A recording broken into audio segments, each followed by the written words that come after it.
How do we apply this to your college selection? What are some of the things that you may look for in a college? Yes. The percentage of graduating students. Okay, graduation rate. What else? Diversity. What else? Reputation. Like, if it's a type of college that's like better in like medical, and if you want to go to medical school. Okay, the type of majors they have and what their reputation is within those majors. I'll take two more. Location is a good one. How big the campus is. How large the campus is. And there are a lot of different reasons. I'll get to you guys in a moment. There are a lot of different reasons you may have, so you can just jot down your top 4. You can put it down anywhere, on the paper or in the notepad or someplace else. What are some of the things that you may look for in a college? Because I'm sure some of you, especially those of you in high school, have already started receiving college materials, right? And seniors are probably you're already done with that. You got your applications in. That's fine. But now you get to choose what it is that you want.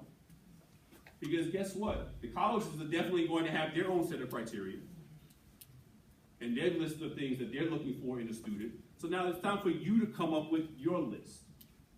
Right? Think of it as going to buy a car. Let's say a genie pops up and says, you know what, I'm going to give you $45,000. Here's your $45,000. Boom. No questions asked, tax-free. But here's the catch. You need to go out and buy yourself a brand new car with it. That's the only thing you can spend that money on. Go out and buy a car. How many of you know exactly what car you're going to get? Okay, good. That's fine, that's fine. But those hands that didn't go up, why? Because you want to go out and do a little research first. Right? Because you want to make sure you're spending your money wisely. So you do a little research. So you may go down to the dealership, or you may go online and find out some of the good things in those cars that you may want. Right? Some of the features you may want, like the Bose sound system, the full leather package, the chrome rims, right? The heated seats, right? Right? Right? Sounding good now, right? So those are the things that you're going to look for in your car because you're spending the money on it. Then you're going to go to the dealership, start asking some questions of the dealer, what the car is like, what's the fuel economy, and questions like that. You may even sit in the car to see how the seats feel on you. And then you may even take it for a test drive to see how it handles. And then you're going to whittle down your choices until you get to the one choice that you're going to end up driving off the lot in. So if you're going to spend all that time and energy on finding a car, something that's going to last you, what, 5, maybe 7 years? Right? What are you going to do, or how are you going to make a decision in choosing a college, a decision that's going to impact your lives for the next 40 or 50 years? So whatever it is that you're looking for in that car, you know what? Let's put that same energy towards selecting your college. Find out what it is that they can offer you. Because they're going to already know what they can. They're going to ask you what you can offer them. All right? So now, we got to figure out what it is that colleges are going to be looking for. And these are the things that you may want to consider. Some of those things you pointed out. Fields of interest, availability of financial assistance, and all this stuff is in your handout. How far it is away from home. Some people would say, I want to go to the school furthest away from home as possible.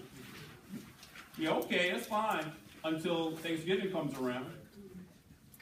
So you may decide if you live on the East Coast, you go to a school in California or even Hawaii, yeah, that's fine. You got warm weather all year. But come Thanksgiving, how are you getting home? Come Christmas time, when everybody else scatters from the campus to go home for the holidays, you stuck there because you don't have an airline ticket to get home. Those are the realities. You're going to be eating turkey in a can from the kitchen like everybody else who's left on the other 5 people left on campus. So those are the things you need to think about. So what are some of the things that colleges look for? Before I give you those answers, let me get 8 people real quick.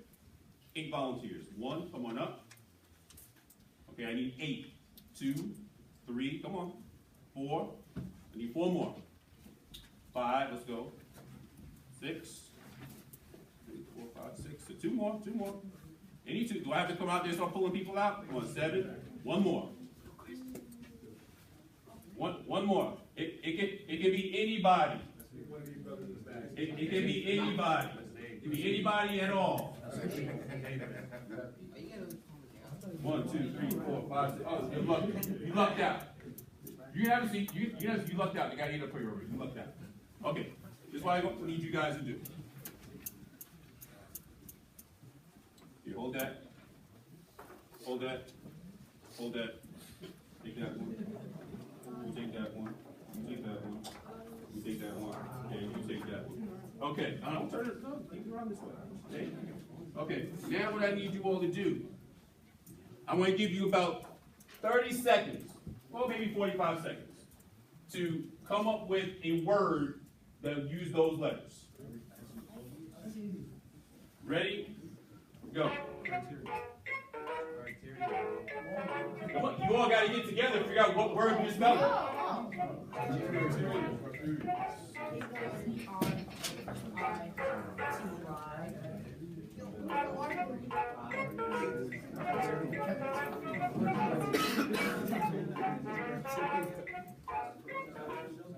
Okay, good. So it says criteria. These are the 8 things that all colleges look for in a student when they're trying to figure out who they're going to select. Flip around to see. Hold it up. They take a look at your course selection. They want to know what types of classes are you taking in high school? What types of classes are you taking currently? Are you taking extra courses in math and science, or are you taking extra courses in gym? Are you taking AP and honors courses, or are you just taking the regular classes, just so you can get by? They're looking at your course selection to see what type of student you are, what type of rigor that you're accepting for yourself. Turn the R around. The first R is your rank in class. Are you number 5 in your class? Are you number 305 in your class? That's how they determine how they compare you to the other people in your school, in your graduating class, to see how well that you stack up with them. I is your interest. What are some of the things that you like to do outside of academics? Yes, it's fine that you want to be a bookworm and you want to get the straight 4.0 average, but guess what? There are a lot of people, a lot of valedictorians who have 4.0 averages who did not get accepted into Harvard. Why? Because they didn't have their interests. They didn't have their extracurricular activities, their clubs, their organizations, the sports. Those are you need to be a well-balanced individual. Turn over to T. Are your tests, and not your classroom tests. We're talking about the exams you take, the standardized tests, the SAT, the ACT. How are you scoring on those exams? You need to do as well as you possibly can. And many of you here are probably already enrolled in the Naviance program. In Naviance, you know that you can get the SAT and ACT prep for free. So you need to get started on that as soon as possible if you haven't already. Turn over to E. Your essays. How many seniors are here? You already fill out your applications, right? How important are those essays? Very important. The essay is pretty much your interview. That's how they determine, or that's how they figure out who you are, through your essay. What is it that you're going to write about? And make sure, please, please, please make sure you proofread it before you send it out. Because if there are any errors, and this is coming directly from the admissions officers themselves, if there are any errors in your essay, typographical or grammatical, they're just going to chuck your whole application without even looking at it. So make sure you proofread it, or better yet, have someone else proofread it for you before you send it out. R, the next R, are your recommendations. Recommendations, you want to go to your teachers or anyone else you're going to get recommendation from at least 2 to 3 weeks before it's due.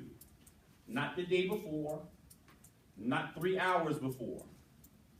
Give them some time to get these things done. Be fair. And don't just go to the teachers who gave you the best grades. Go to the teachers in the classes where you struggled. If you struggled to get that 70 or 75 in that science class, but you know you worked your tail off, and your teacher knows that you worked your tail off for that 75, go to that teacher. Because then that teacher will write a recommendation speaking to your work ethic and how you stick to things and you don't just give up easily. As opposed to going to the gym teacher who gave you the 95. Because everybody gets 95 in gym. And if you don't, something's wrong. The next I is your interview. Now, I know I said the essay pretty much acts as your interview, but some schools do offer them. A lot of schools don't because there's just way too many students to offer an interview to. When you figure out how many people are applying to a particular school, there may be only about 8 or 9, anywhere from 800 to 1,000 seats in the freshman class available. But you may have 12,000 people applying for it. Okay, so there's no way they can interview 12,000 people. But if the school does offer you an interview, take it. Because now they can put a face to the application. And that's an opportunity for you to kind of explain certain things in the application that might be questionable. Okay, so if you have an opportunity for interview, definitely take it. And the last A is your overall academic performance. They take a look at everything.